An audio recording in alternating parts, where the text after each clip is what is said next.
6 and you live in the area, you should. And later in the podcast, we'll explain why. But yeah, have you been able to shoot much? Not as much as I would like. I did shoot Alan Coleman's match. Um, I'm gonna mess it up. I'm gonna mess it up. Is it CRSA? It's C. CSRA. Oh, dang it! I knew it. I knew it. Alan, Georgia State is a lot easier to remember. But man, I'm telling you what, it was an amazing match. Despite I've been doing this for a little bit, Jeff. That was the hottest match I've ever shot my entire life. It Yeah, was I've heard. I mean, the heat index this year has just been brutal. It's not just the overall heat, but if it was dry and there wasn't much wind, it's just brutal. It's humidity. How was yeah. the gnat issue? Was there many? No. It was too hot. It burned them all off. No, it was man, it was over 100 degrees every day. Plus it was Wow. like 300% humidity. It was hot. It was hot. But you know what though? The and I said this in front of the group at the award ceremony. Man, Alan did a fantastic job. The ROs, the match staff. I mean, you would be shocked if you shot that match, you didn't know anything about it, and to learn it was the first time they had a level 2 steel challenge match there. It was top notch. All the little stuff too, right? You know, all the stuff that we'd like to see at some of these more bigger prominent matches. They had painters on the stages. They had water between stages. They had an amazing prize table. I think the donor director there did a great job. Shameless plug for me. Just saying, Jeff. But Hey, it's but okay. It's okay. It's everybody that gets involved in a match needs kudos. ROs, match staff, Mr. Fix It. That's the Mr. Fix Its are always one that seem to be forgotten. But man, when a stick breaks and they're able to get on top of that and get it fixed and be ready, it just keeps the match moving along. it was exceptional. And some people are, hey, I don't like the speed six and blah blah blah. And well, if you're shooting at 108-degree temperature, the speed six, as we call it, is the only way to go. So I love that match format. It allowed me to shoot a couple extra guns instead of just shooting one session.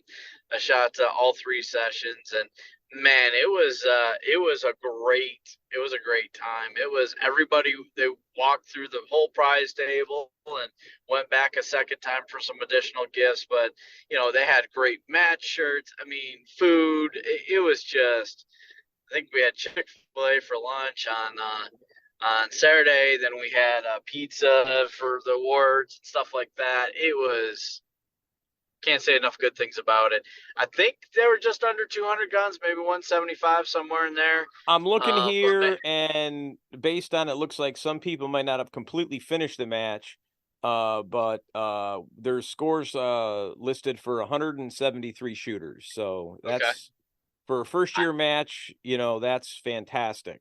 I'd if be if pleased with it's that not for West Florida.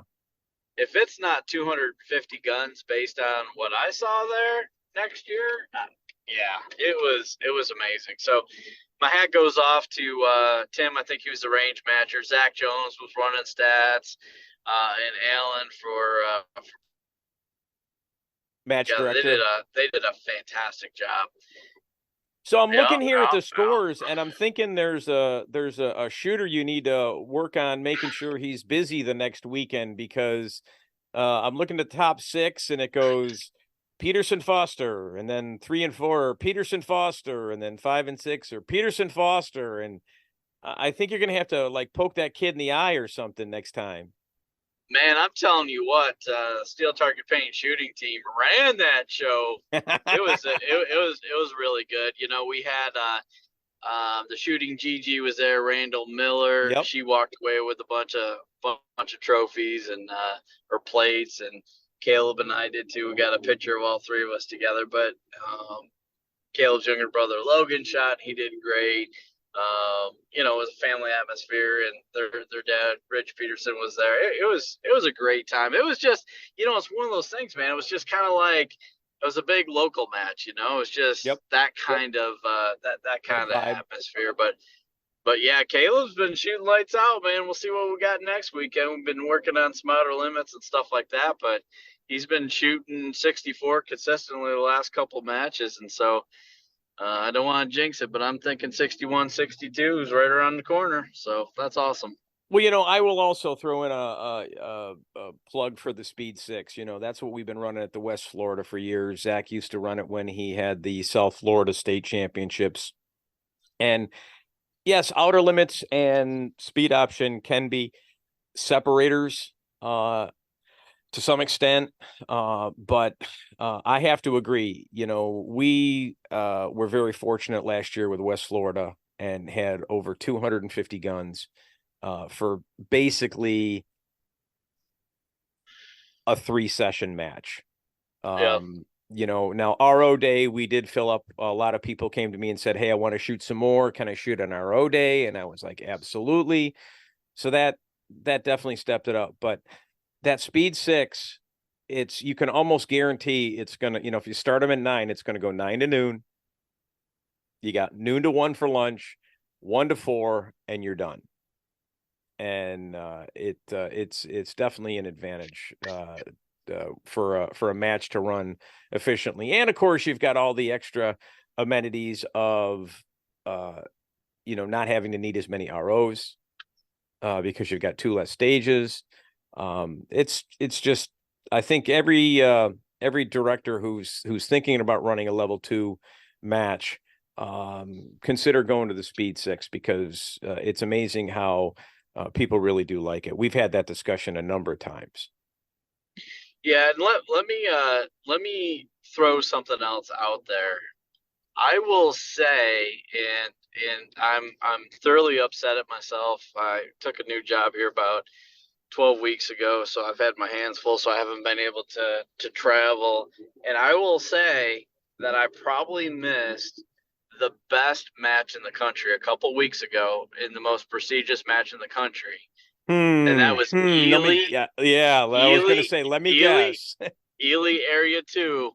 Uh, we talk about Kurt, but it's really Maria that's the brains of that operation. In case you didn't know, so Maria, you did a fantastic job. Okay, I guess Kurt did too, but they had what $60,000-$70,000 worth of prizes out on the prize table, Something like that. and It was it was crazy. Almost yeah, 400 shooters. 400 guns. So that's Almost that's 400. crazy. Yep, 393. And okay, well, it's crazy. There's a lot to talk about. Okay, at the end, at the award ceremony, root beer floats for everybody. Yep. I mean, they had ice cream. They had, they're cooking barbecue out. I mean, snack vehicles. I mean, it just and at the end, just got posted last week.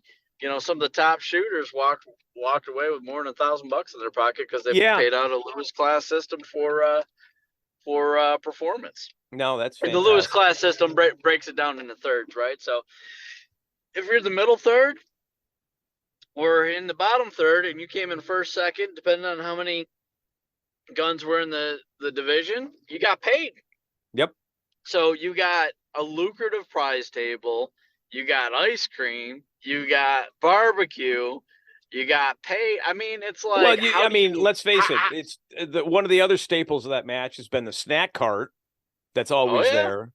oh yeah, Yeah, no, they definitely know how to go over the top for the shooters. And I haven't had to just talk with Kurt about it yet, but I know that that whole mentality is the match for the shooters. Give the yes. shooters the best experience you possibly can. And it's not $125 a gun either. Yeah. Yep. Yep, it's amazing. So I would have to double check. I don't want to misspeak, but I believe that the match has already been approved for next year. And I don't care if I've got to walk there. I'm going to California next year. All right. Sounds good. Well, let's talk a little bit about the performances at that match because you're Woo! out there in area 2 Woo! and Woo! that's the home area for one Kenny Nagata, and he put down a 52-28 for RFRO. Woo! I mean, I'm looking at these scores and I'm going, and second place at a amazing 54 was Jesse Misko. And I played around a little bit and I said, well, what if you took their two best times, the best time between the two of them, what would it be? And it's a 51. And, that pretty much says that neither one of them left a whole lot on the table, maybe a little, but there's talk from a lot of people about, can that 50 be broken? And I'm not going to say yes or no, but it's sure approaching that range. That's for sure.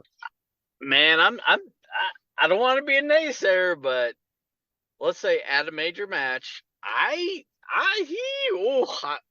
almost threw it out there. It's tough. The likelihood of it happening, I think, is really, really low, because the point of diminishing returns, if you will, right? Because you still have the draw time, you still have the transition time, you still have so on and so forth. To shoot a 49.99, woo!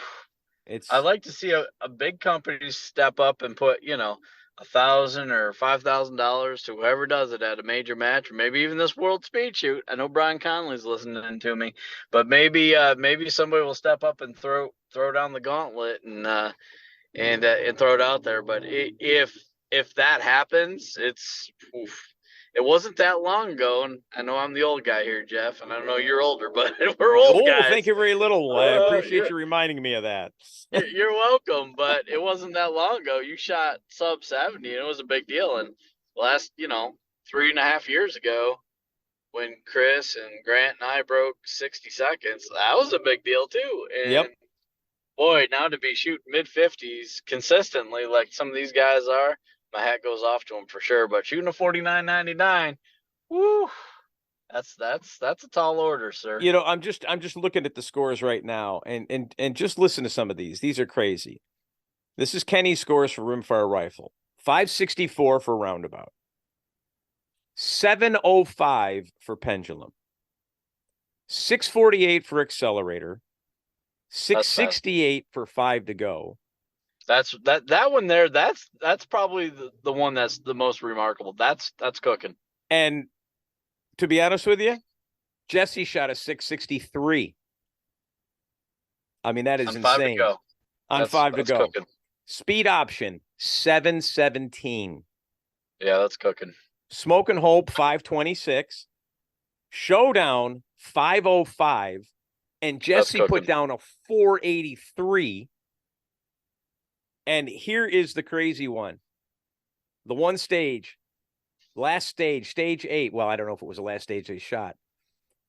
Kenny shot an 895 on outer limits, and Jesse shot an 866. That's cooking.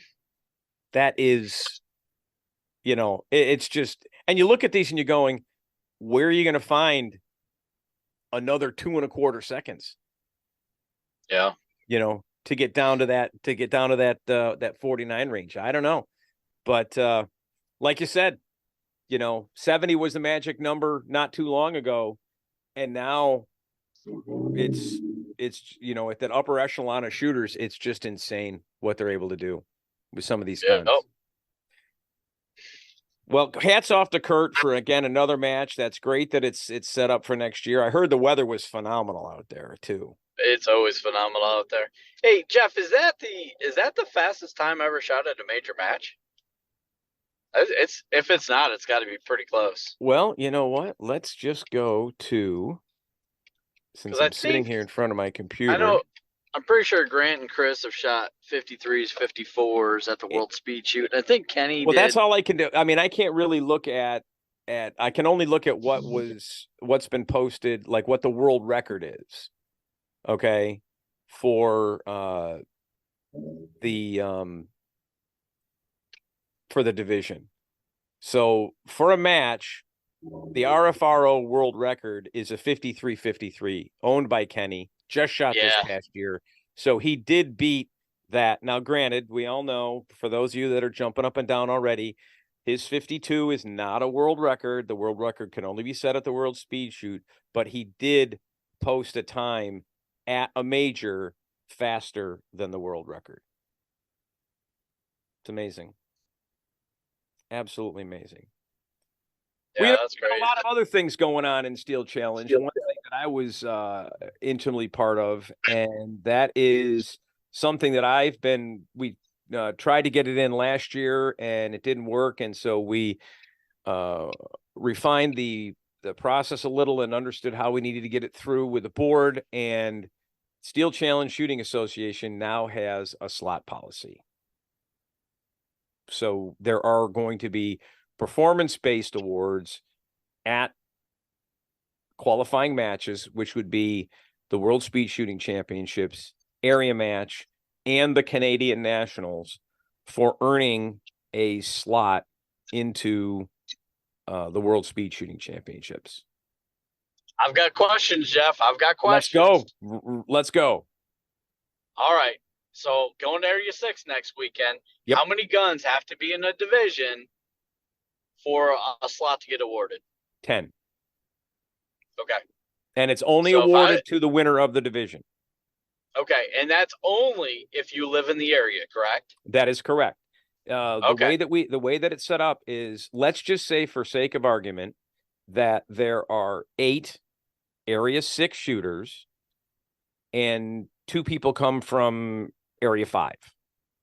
Okay. That's still 10 guns in the division, but it Yes. goes to the, and even if the Area 5 shooters win, it goes to the highest area resident finish. So Awesome. whether the number of guns determination is not based on area, it's just based on the match, and the winner is the highest area finisher. And in fact, we've had some instances when we've run the numbers in certain areas where the 3rd or 4th place person ended up getting the slot because the people who were ahead of that person were not from the area, but there was enough to qualify for a slot to be awarded. And that is just for the division, no special categories or anything like that, correct? No, well, that's the rule for the division.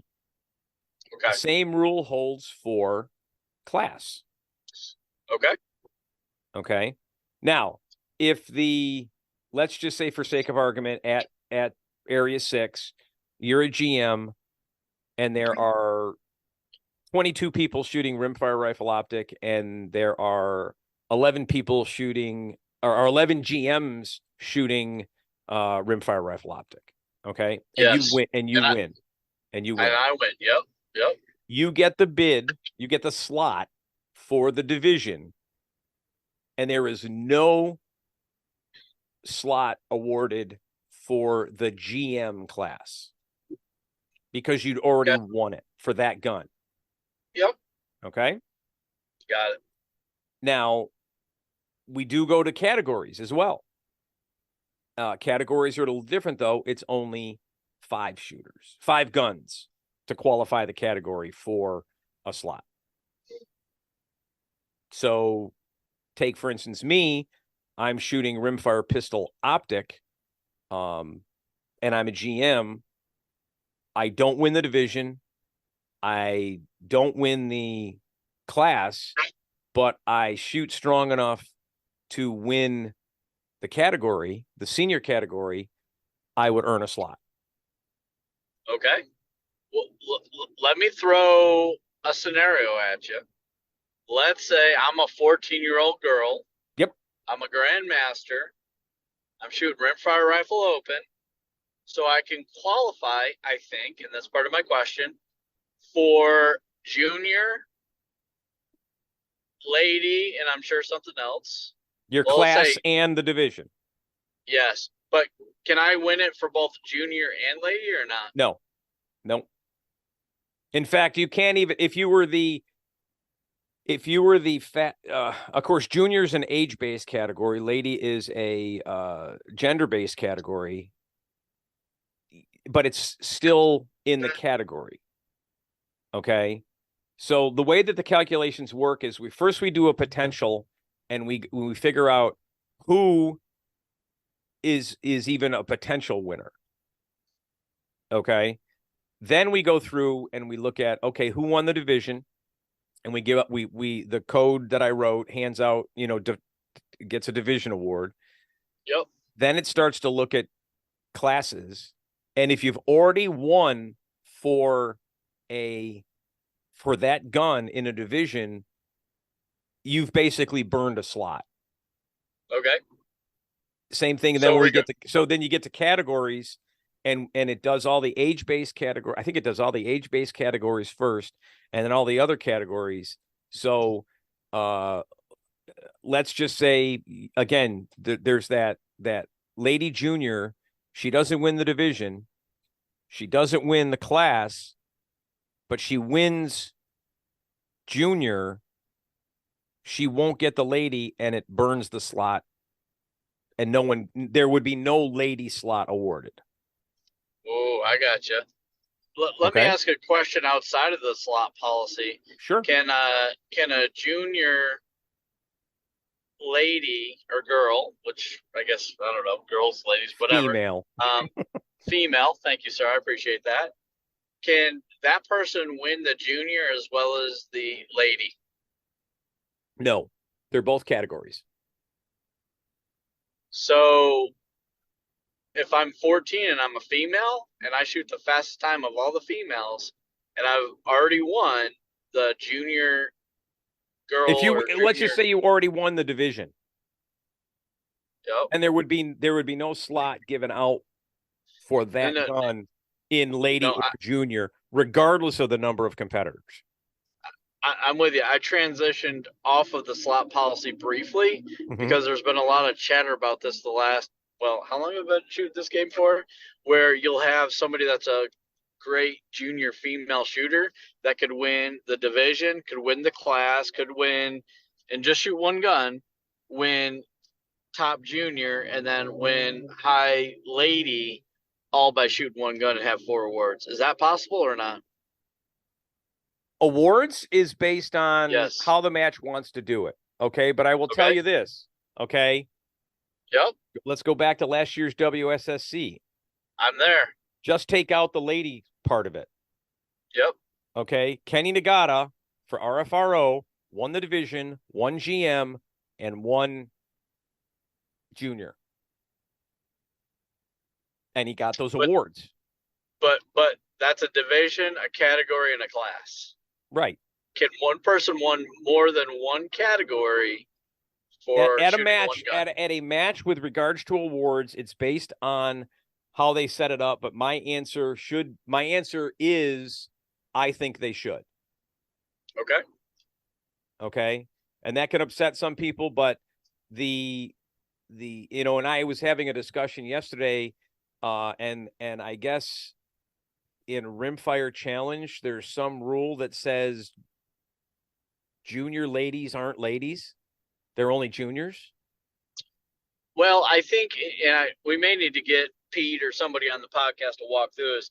Yeah. Back in the day, what happened, or at least the way that I understood it back in 2016, 17, is you had to declare which, let's call it a category as an example. Did I want to shoot for ladies or did I want to shoot for junior? I couldn't win them both. I couldn't win essentially 2 categories at once. There's also something else way back when that was interesting, where the high overall, and I'm thinking my man Colby, he won high overall, and they awarded first place open to somebody else despite Colby beating them with an open gun.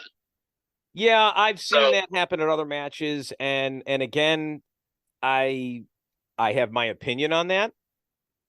But again, those organizations, those matches can choose to run it their way. Okay. I agree. And I think my message to all of this is, and somebody else that's a match director, we had this conversation is some big matches have gotten out of the habit of doing a matchbook, and that's their choice. But if there's nothing else outside of start times and how awards will be distributed to outline them there, it's for a lot of folks, it's important so you manage expectations on the front end. I completely agree. Be upfront with how you're going to do it. Yep, absolutely. You know, years ago, when we first started doing the West Florida, I just gave out a single category award based on your overall match performance. And that is now morphed into, if I have enough, I will go down to third. You know, if I have 15 lady shooters shooting rimfire rifle, I will go to a third place. If I feel it's a, you know, it's people like recognition. And what's a trophy? $8, you know, $10 maybe. Yep. And they're going to remember coming to your match and winning that. I mean, I'll go back to this last WSSC, you know, one of my students and good friends, John Beach, got third place, distinguished senior rimfire rifle, and he gets to call himself a world champion, which is very cool. That is so awesome. He could get the smile off his face. He's probably still smiling. I love it. I love it. So there's a couple other things there that, well, do you have any other questions? Because I have some points I'd like to make sure people understand, but do you have any other questions about the slot policy? Not necessarily about the slot policy, but I will insert a comment here. So you have to be 65 to be a distinguished senior. Is that correct? Yes. So how did that pass? Because our good friend Kurt, 55 to 60, no, 65 to 70 is senior, 70 plus is distinguished senior. Hang on. So 55, so 55 to 65 is senior. Okay. It used to be then if you were 65 or older, you were super senior. Yes. Now it's from 65 to 70, you are a super senior, and from 70 on, you're distinguished senior. So Kurt Grimes is a super senior now, not a distinguished senior. Okay, I just making sure. I'm watching out for you, Kurt. I'm watching out for you, old man. I mean, Kurt, yeah, you're a super senior, and don't let anybody tell you any different. And there is some history. I don't know a whole lot about it, but as to where that came from, and I'm sure we could get maybe someone in the know to actually understand why they made that change. It definitely impacts Steel Challenge a lot more than it impacts any other. Yeah. You know, than sure. You know, Steel Challenge or USPSA, just because the game is more heavily shot by older competitors. Yep.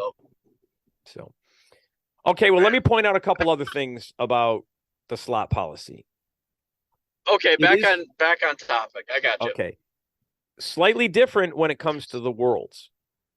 Okay. Okay. The Worlds is not the top person. The Worlds is the top 10% when it comes to division. Okay. So if there were 170 rimfire rifle optic shooters, then the top 17 are going to earn a slot. Okay. Now, more than likely, many of those top 17 are going to be grandmasters. They're going to burn the slots available at the grandmaster level. Make sense? Yes. Same thing for, now that's division. For class and category, I believe it's top 3. Once the numbers are met. So I don't think we're going, deeper than that. I'll actually have to check the policy on that. But the point of my comment here is at the WSSC, it does go to multiples. It's not just top. Okay. Yep. And realize this is, for classes, we've got, I did the numbers. Jack and I have been running the numbers. There are a lot of B and C and A class shooters that are earning slots to Worlds. And they should. They performed well in their class at a major match. Right. So the last thing that a lot of people wonder is, well, not the last thing, but one of the things they wonder is, well, if I went to Worlds and I won a slot for rimfire pistol iron, and then I was at an area match and I won a slot for rimfire pistol iron, have I earned 2 slots? I'm going to say yes. Did I get that right? You are correct. The answer is yes. Now, the caveat to that is, can I use those slots to register any gun? And the answer is yes. Yep. So if you won it in optical sight revolver and you decided at the next World Speed Shoot that you don't want to shoot revolver anymore and you want to shoot single stack, it's your slot to register for whatever gun you want. Now, you can't give away your slots, and I want to impress that. There is a way in Practice Score to track who registered and what position or what that registration is tied to. If it was tied to a slot, an early registration slot. So I'm just letting everybody know that's going to be looked at, and that could be considered unsportsmanlike conduct. So don't be giving your slots out to other people. That's not legal. Not kosher. That sounded a little dirty how you said that, by the way,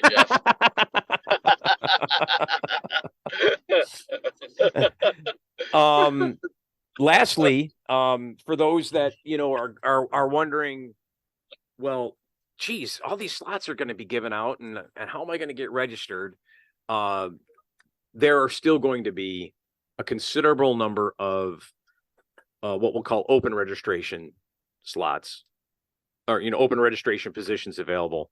And we've put a caveat in there, which will also be checked, that like if you earned 3 slots, you could pre-register and say, okay, I'm going to put these 2 on the Sunday afternoon squad and this one on the Saturday morning squad. Okay. You're only allowed to use your slot on the weekends for 1 a session. Okay. Interesting. Now, if you say pre-register, and we'll use a good example. I'm going to shoot Sunday afternoon and I'm going to start on outer limits. And nobody else signs up for outer limits. And during open registration, you are more than welcome to sign up for a second gun on that. And still shoot 2 guns. But you've got that caveat that you can't use 2 slots. And that's just so we don't overload the weekend with all the slot winners. What percentage of, well, probably not the match because it's a big match. Let's call it 700 guns capacity. Well, let's talk about it. So what percentage of the match do you think is going to be filled with slots from the slot-based policy? 100? 200? It's a really good question. Excuse me. When you think about the fact that, right off the bat, there's a number of slots that are reserved for RO day. So it's really not, it's a 700 gun match. Excuse me. And there's a number of ROs that have earned slots that aren't going to be able to use them if they RO again this year. So I'm going to guess less than 200. Because again, you've also got to consider the fact that we're going to be awarding slots to people in say area 2 that shot great but really don't have an interest or even a possible opportunity to make it to the World Speed Shooting Championships. Yeah. And so that slot just goes unused. Does that make sense? Fair So yeah, point. my guess is probably less than 200 is my guess. We still don't know how many complete slots are going to be given out, only because Area 6 is coming up next week. And this is the reason why, if you live in Area 6 and you're listening to this, you should get signed up and go to the match. It's another match that's done really well. I heard they've got another good prize coordinator there. He's pretty charming too. For those of you that can Funny. put 2 and 2 together, you can probably guess who that is. But I've shot that match used to be the South Georgia Steel Challenge Championships, and it's morphed into the Area 6 match this year. The range is phenomenal. The ROs are great because I'm going to be one of the ROs. Zach's coming down to run stats. Jamie runs a tight ship. Last year we're shooting, and next thing you know, Jamie's driving around in a 4x4 delivering boxed lunches to everybody. He does it up right. He's another one that does it up very well. Yep. So I highly recommend people getting signed up for that. I haven't looked, but I have to believe there's still lots of room available.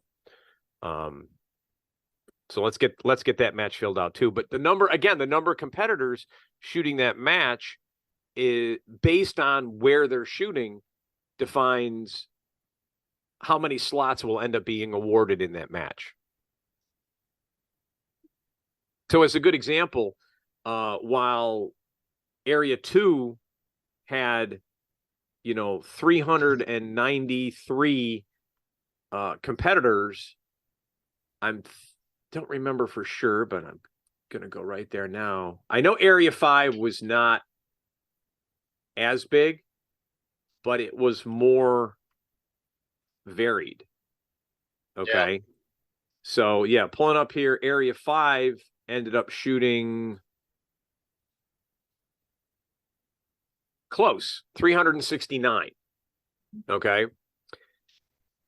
But I think when we did the numbers, I think Area 2 may have nudged Area 5 may have nudged Area 2 in the total number of slots awarded, just because of the variation of shooters and divisions and classes and categories. But the potential's there. And after Area 6, there has yet to be a Area 4 match scheduled. And there's nothing stopping anyone from stepping up. And I'm sure, if you're running an 8-stage match and you want to turn it into an area match, you'd have to submit it into the organization for approval, but I don't see why they wouldn't approve it. But you're going to want to promote it because you're going to want to get the people there to get the numbers up, so it does actually qualify for some slots. Man, I'll have to look into it. But a friend of the podcast, Corey K, had a bang up Area 4 match. Yeah, that was 2 years ago. Something like that. I wonder why. Yeah, something happened. Was it 2 or 3 years ago? I know 1 year there was an issue. There were some issues with the range, and why it got canceled. I don't know the exact details, but I know there wasn't one. So again, anyone listening in Area 4, take up the charge and hold an area match. There's still a lot of time left in the year. But once all the area matches are in, then we'll know, how we'll be giving it out, and then Zach will be working with the organization on how that information gets out, and when the slots would be live for the match. And realize too, for those that might not understand this, A slot is just the right to register early. It is not free.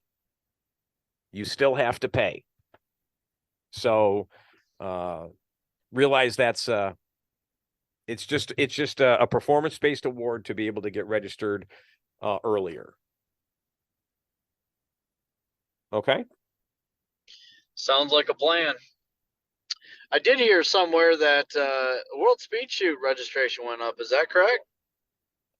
I Is don't that know. not official? Okay, you I didn't don't hear from know. me. But I'm sitting here in front of my computer and I can go to matches and we will type in world speed and I am not seeing anything with world speed listed. I am seeing the pre-match at the CMP on May 5th, hosted by Team Match Tracker. But I am not seeing anything with that. Let's just type in WSSC. No, I am not seeing anything yet. So maybe I made that up or heard a rumor. I don't know.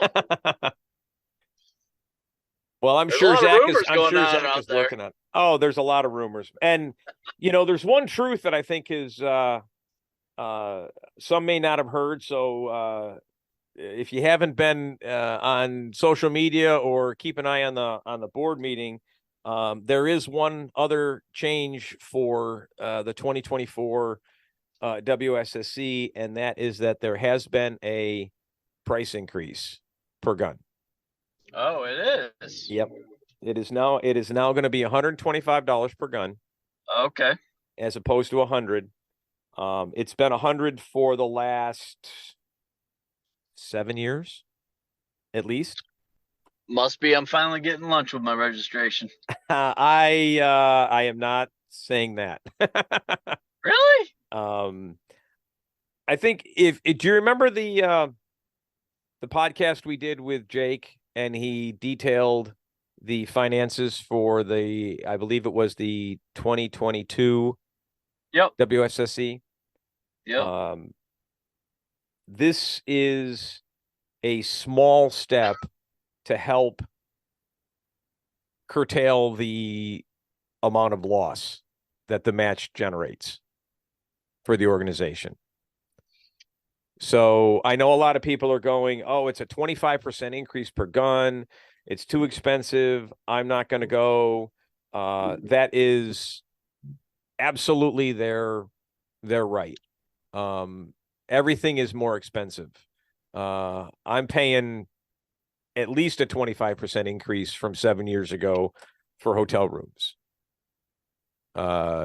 Food's more expensive. Gas is astronomically expensive. And again, I had nothing to do with this. This was an organizational decision. I'm just helping pass on the word that I respect those that choose not to shoot because of the price increase, but I know I'm going. My match, I've over the last couple of years, sure. Yeah, over the last couple of years, I've actually done a breakdown of my expenses. Gas, food, lodging, and the match fees are always the smallest part of it. I agree. I think, the tough part on the other side of the coin is that you can go, and I'm not advocating you go to one match over the other, but as an option for $100 match fee, I'm not sure if that's what Kurt and Maria were charging. It was at least 75. Maybe it was 100, but I think it was either 75 or 100. The value that they received is exponential. I mean, back in the day, the type of match that Kurt and Maria put on is reminiscent of some of the matches of days gone by, meaning that big prize tables, big cash payout. I mean, way back in the day before my time, the cash payouts were were big money, like big, Yeah, couple of thousands and $1,000. Yep. thousands. Oh no, I think it was 10 or 20,000 if you Yep. want back in the day. But even in the last, 6, 7 years ago, 60, 70, $80,000 prize tables weren't the exception. They weren't every match, but there was, the U.S. Steel Shoot, which used to be called the Nationals, in 16 and 17. Their prize table was probably as good, if not better, than what Area 2 was. Oh, there's eighty no doubt thousand about it. dollars. I mean, it's just The, out of control. But if you want to go to a match where you're getting a lot of shooter value for your money, although it's travel, Area 2 is a great example, and I know there's some other people working on some great matches. oh, there's The no doubt about that. the The area matches have the advantage of not having to pay their yes, that's exactly ROs it. That's exactly it. and Yep. the hotel fees Yep. and the Yep. food and all that for the ROs. That is, I mean, Yep. go back and listen to that podcast. That was the lion's share. The cost for the range was not even close to comparing to what it cost to just for the people. And you're never going to get 4 ROs per stage working that match for free. Just not going to happen. And so those costs are what ends up driving the cost of the match up. Yep. Agreed. So I hope that explains it to everybody. Like I said, anybody that I understand that you feel that's not fair, and I respect your decision, and I respect your decision if you choose not to go. But I know I'm going. I won't I'll go out. see you there. I won't go out to I'll see dinner. you I there. won't go out to dinner tonight. Of I'll course, see you now there that with now that my, I've stated with my now free that I lunch. stated I'm going, maybe that's a reason why people aren't going to go. Oh my God. Probably so. Probably so. How Oh, else? anyway. How else are you going to get a picture next to the van that says, "Hey Jeff, did you know Steve has a home range?" That's priceless, sir. That is priceless. Our buddy John Bartis, who did that, gave Yeah. me all the extras that he had, and it's still on the van, but it is version 2 of the sticker. It finally, after almost 2.5 years, it finally started getting to the point where it was falling apart on the window. So I very carefully took it off, and that original one is now pasted on the inside of the van, and there's a brand new, nice white sticker that says, "Hey Jeff, did you know Steve has a home range?" Oh, that's awesome. I love it. I love it. So That brings me more joy and happiness than it probably should, Jeff. Listen, to me, after just that whole situation and how that happened, I think it's one of the funniest, that whole Steve has a home range ongoing joke is, I love hearing it every time. I love it. Keep it coming, people. It's hilarious. And all those people that, hey, Jeff, guess what? I've got a home range now. That's fantastic. Keep it up. I've got big shoulders and I can take it.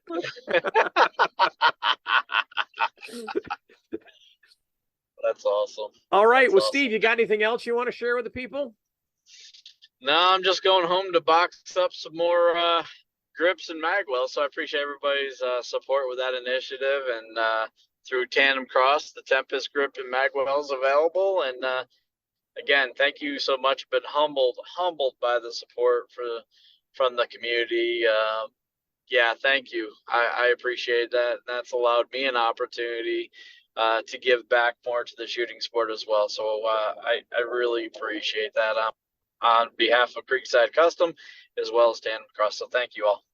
Well, if you're on the fence and I'm in a match, I guarantee you I will have mine. I'm one of the few people who've actually fit it to a Scorpion. They are made for the Mark IV. And I had to grab my favorite gunsmithing tool called a Dremel to make it fit. but they are phenomenal. I wasn't sure if I was going to like it, and I love it. So That's awesome. I'll say thank you, Steve, for that. All right. Well, you know how we end every podcast.